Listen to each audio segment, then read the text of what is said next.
Hello student, welcome to next step classes. तो आज की वीडियो आपके लिए बहुत खास होने वाली है क्योंकि आज हम एसी और डीसी के बीच के जो डिफरेंसेस होते हैं उनके बारे में बात करेंगे और एसी का क्या एडवांटेज है ओवर डीसी इसके बारे में बात करेंगे। ये दोनों टॉपिक आपके सिलेबस में है, ठीक है। तो ये डायरेक्ट करंट क्या होता है कि मतलब जब करंट हमारी एक ही डायरेक्शन में चलती है उसको डायरेक्ट करंट कहते हैं। शॉर्ट फॉर्म में हम डीसी कहते हैं। अल्टरनेटिव करंट क्या होता है जब हमारी पोलैरिटी चेंज होती रहती है, मतलब एक ही डायरेक्शन में नहीं दूसरे डायरेक्शन में भी करंट हमारा मूव करेगी या चार्ज हमारा मूव करेगा, उसी को हम क्या कहेंगे, अल्टरनेटिव करंट कहेंगे, ठीक है। तो एसी अल्टरनेटिव करंट को मैं एसी से लिखूंगा और डायरेक्ट करंट को मैं डीसी से लिखूंगा, ठीक। तो आइए देखते हैं। तो सबसे पहला जो डिफरेंस हमारा अल्टरनेटिव करंट का क्या है कि in AC current electric charges changes its direction. जो मैंने डेफिनेशन बताया वही चीज यहाँ लिखा है कि एसी करंट में जो चार्ज होते हैं, इलेक्ट्रिक चार्ज होते हैं, वो अपनी डायरेक्शन को चेंज करते रहते हैं, ठीक है। वही अगर डीसी करंट में पहुंचेंगे तो electric charge flow only in one direction, मतलब ये यूनिडायरेक्शनल होते हैं। यूनिडायरेक्शनल भी कहीं कहीं लिखा रहेगा तो उसको आप मान लीजिएगा वो क्या कह रहा है कि एक ही डायरेक्शन, यूनि मतलब एक। तो इलेक्ट्रिक चार्ज जो होता है वो फ्लो करता है केवल एक डायरेक्शन में, लेकिन जो हमारे एसी करंट वाला था, मतलब इसमें डायरेक्ट करंट का जो इलेक्ट्रिक चार्ज होता है वो केवल एक डायरेक्शन में फ्लो करता है, लेकिन जो अल्टरनेटिव करंट में इलेक्ट्रिक चार्जेस होंगे वो चेंजेस इन डायरेक्शन, अपने डायरेक्शन को बदलते रहेंगे, ठीक। एसी करंट सिर्फ ट्रेवल एट लॉन्ग डिस्टेंस, जब हमको लंबा डिस्टेंस में करंट अगर पहुंचाना होगा तो वहां पे हम एसी करंट ही पहुंचाएंगे, ठीक। DC can not transfer at long distance, DC को हम लॉन्ग डिस्टेंस तक ट्रांसफर नहीं करते, क्यों? Because of very large energy loss, क्योंकि जब हम इसको लंबे डिस्टेंस के लिए जब हम इसको करंट ये डीसी करंट सप्लाई करते हैं तो वहां हमारा एनर्जी का बहुत ज्यादा लॉस हो जाता है, ठीक। जो कि एसी करंट में हमारा उतना लॉस नहीं देखने को मिलता जब हम लंबे डिस्टेंस के लिए करते हैं, करंट को जब ट्रेवल कराते हैं। तीसरा डिफरेंस क्या है कि current of magnitude very with time, ये हमारा क्योंकि चेंज हो रहा है ना तो ये टाइम के साथ हमारा बदलता रहेगा, इसका जो मैग्नीट्यूड होगा करंट का वो टाइम के साथ बदलता रहेगा।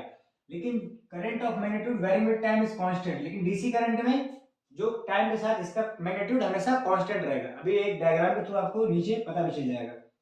चौथा पॉइंट क्या है कि जनरेटिंग फ्रीक्वेंसी, ये फ्रीक्वेंसी जनरेट करता है 50 हर्ट्ज से 60 हर्ट्ज तक। अब फ्रीक्वेंसी क्या होता है? Frequency rate of changing direction, जो डायरेक्शन किस रेट से वो चेंज कर रहा है, ठीक है, उसी को क्या कहेंगे, फ्रीक्वेंसी ऑफ अल्टरनेटिव करंट। दूसरे वर्ड में अगर लिखना चाहे तो लिख सकते हैं कि number of forward and backward cycle per second. Number of forward and backward मतलब ये फॉरवर्ड कहते हैं इसको और ये बैकवर्ड कहते हैं। Number of forward and backward cycle per second, एक सेकंड में कितने फॉरवर्ड बैकवर्ड साइकिल हो रही है, उसी को हम क्या कहेंगे, फ्रीक्वेंसी ऑफ एसी। इन दोनों डेफिनेशन से कोई भी डेफिनेशन आप फ्रीक्वेंसी का लिख सकते हैं। अब इसकी फ्रीक्वेंसी तो 50 हर्ट्ज से 60 हर्ट्ज तक होती है, लेकिन frequency of DC current is zero. DC current की फ्रीक्वेंसी क्या होती है, जीरो, ठीक है, क्योंकि कांस्टेंट होता है, वेरी करता नहीं है टाइम के साथ। ये होता है अगला कि सोर्स ऑफ अवेलेबिलिटी, इसमें क्या, जनरेटर, जनरेटर हो गया हमारा एसी जनरेटर, आप नाम सुने होंगे। जो मेंस होते हैं हमारे घरों में, जो मेंस स्विच से जहां से सारी सप्लाई करते हैं, हम सीवी जिसको हम कहते हैं, तो वो सब हमारे किस में आ जाएगा, इसके सोर्स है, इस अल्टरनेटिव करंट के वो क्या है, सोर्स है। क्योंकि जब यहाँ पे हम देखेंगे डायरेक्ट करंट में तो सोर्स ऑफ अवेलेबिलिटी क्या है, बैटरी और सेल। जो हम बैटरी यूज करते हैं या जो हम घरों में सेल यूज करते हैं उसमें कौन सा करंट पास होता है, तो डायरेक्ट करंट पास होता है, मतलब वो सोर्स होते हैं डायरेक्ट करंट को प्रोड्यूस करने के लिए, ठीक।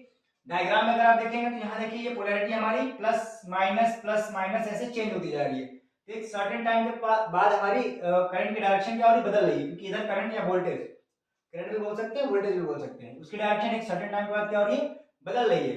लेकिन इसमें आप देख सकते हैं कि टाइम और वोल्टेज, जब दो वोल्टेज जो हमारा है टाइम के साथ क्या है, कांस्टेंट है। वोल्टेज या करंट हमारा टाइम के साथ क्या है, इसमें कांस्टेंट है। डीसी करंट का डायग्राम ये बनेगा और एसी करंट का ऐसे बनेगा, ठीक। अब हम बात करेंगे कि क्या एडवांटेज है एसी का ओवर डीसी में।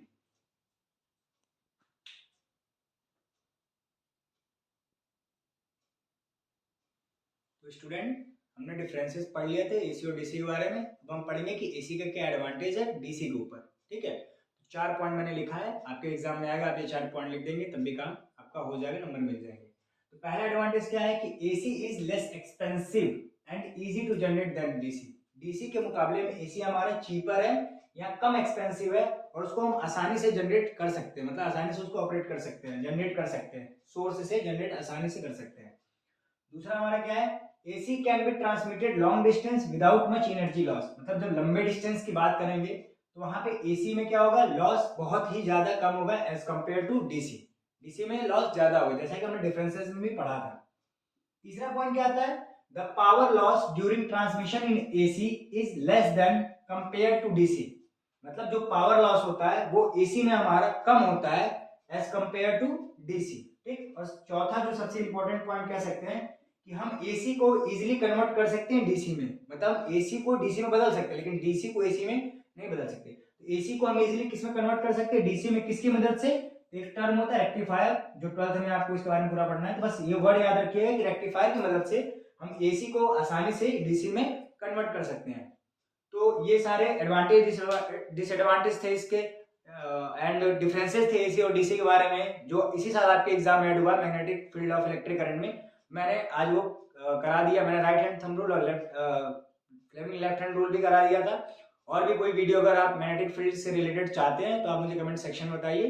होपफुली ये वीडियो भी आपको पसंद आया होगा, तो हमारे चैनल में बने रहिए। Thank you so much.